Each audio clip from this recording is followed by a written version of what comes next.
Siempre he tratado de hacer crítica social, porque me crié en una familia muy politizada de republicanos españoles, anticlericales y todo como corresponde. Y siempre apunté a eso, porque me interesa mucho, porque yo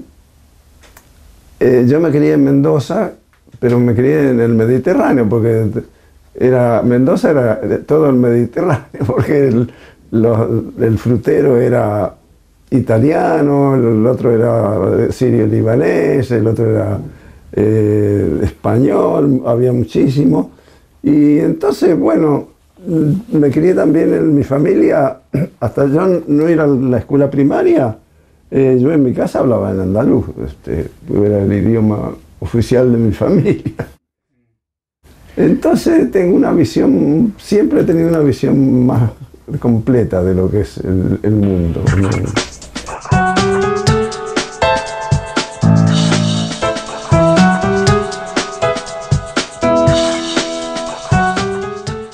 ¿Qué entendería por dibujo político? Bueno, hay una película de Alain Delon y el viejito Pisacane, aquel de Los desconocidos de siempre.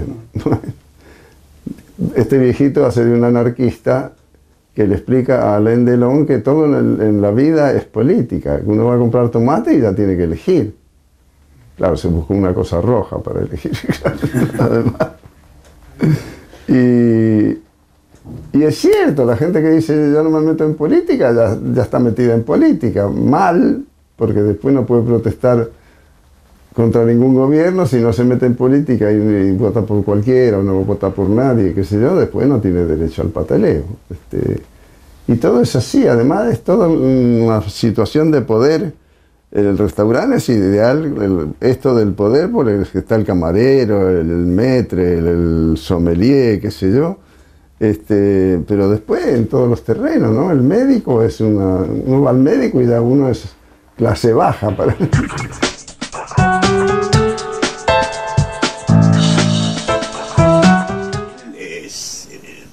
Me parece que va al un punto mucho más profundo, que por eso creo también que tiene tanta trascendencia, porque se ha preocupado por los grandes temas de la humanidad, ¿no? Y son temas que se siguen repitiendo. Mucha gente dice, uy, esto lo dijo Quino hace 30 años y está pasando, qué sé yo, las guerras, el belicismo, las armas nucleares, el capitalismo feroz, el poder, el sometido, qué sé yo, son temas recurrentes, pero me parece que él los aborda como nadie y ha hecho una lectura, nos ha hecho leer unos chistes extraordinarios, ¿no?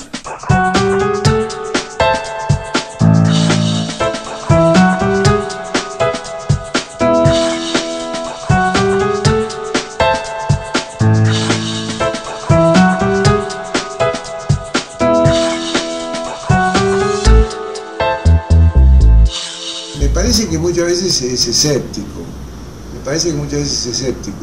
pero en todo caso tiene esa cosa de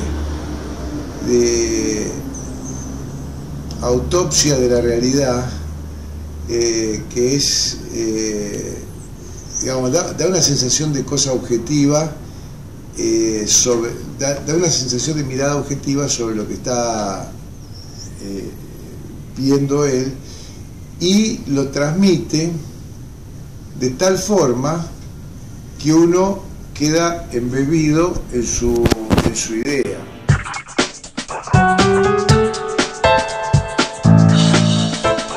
Era dibujante, pintor y acuarelista, y hacía... Él trabajaba en el diario Los Andes de Mendoza y hacía los avisos de los cines y publicidad de tiendas y esas cosas. Y bueno, él fue quien me hizo descubrir que de un lápiz uno puede sacar lo que se le dé la gana, ¿no? Sí, para mí fue una maravilla. Esa noche fue... No, él como en casa estaba el material de él también, sacó papel y lápiz y se puso a dibujar montañas, personas, máquinas, qué sé yo. Y a mí me quedó la idea de que uno con un lápiz en la mano era un creador como Dios, que podía crear lo que se le diera la gana.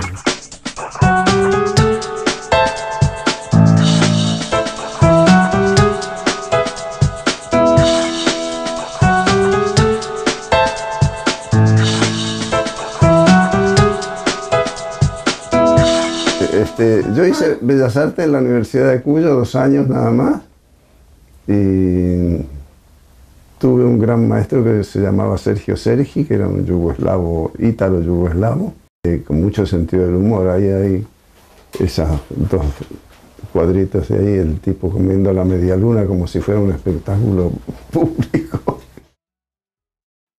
Eso en Bellas Artes en la Universidad de Cuyo.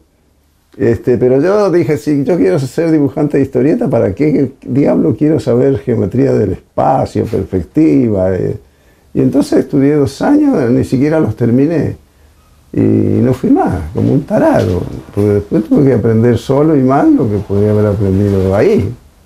Bien. En Galatea sí, hice una exposición ahí. Y no, después lo que sí hice fue porque me entró el gusanito del pintor, que un poco a todo el mundo en algún momento dice, bueno, esto de la historieta es un arte menor, yo quiero ser pintor, voy a probar. Entonces tomé clases con Bachelet Planas y con Urruchuga. Pero me di cuenta que no, me interesaba mucho más el humor que todo eso.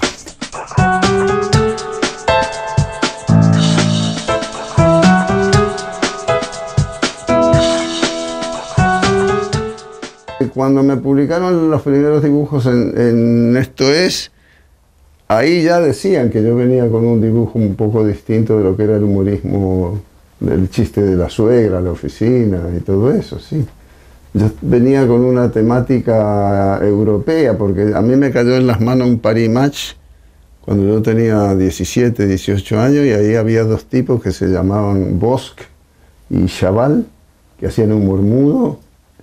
Y así, un humor muy loco, muy lindo, y era novedosísimo para mí.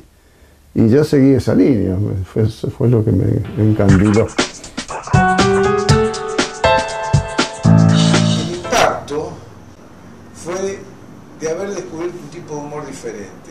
O sea, yo venía leyendo el humor de Patoruzú, el humor de Ricotipo, todas esas cosas, y la sensación era que me gustaban, pero como que había un esquema determinado que pasaba, digamos que los chistes cambiaban, pero el esquema se repetía. Y en el caso de Quino, la sensación fue que ese esquema se rompía. No te puedo decir dónde.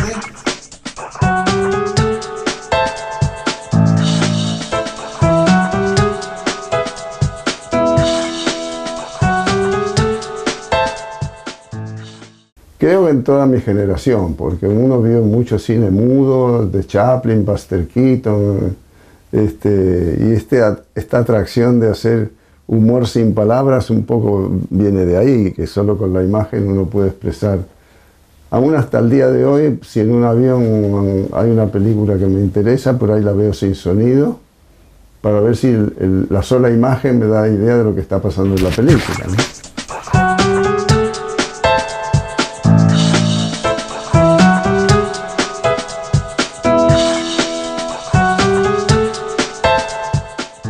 Yo empecé también a leer mucho la Biblia, porque me di cuenta que iba a un museo y había cuadros con un tema que yo no sabía qué diablo me estaban contando.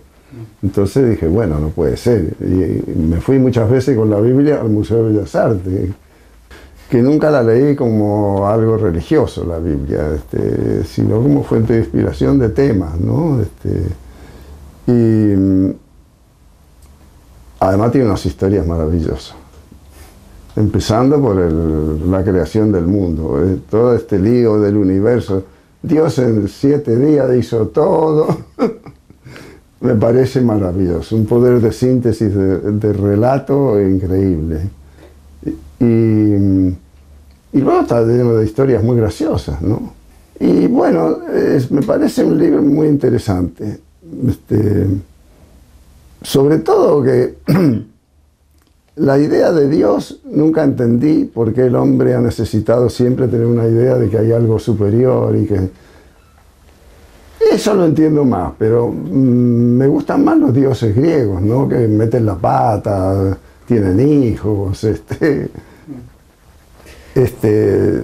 Neptuno, que según le daba la gana, se transformaba en cisne y se levantaba una señorita por ahí, como Leda, otra vez disfrazaba de nube, tenían una serie de un vestuario de disfraces para seducir gente que era increíble, y eso me divirtió siempre muchísimo.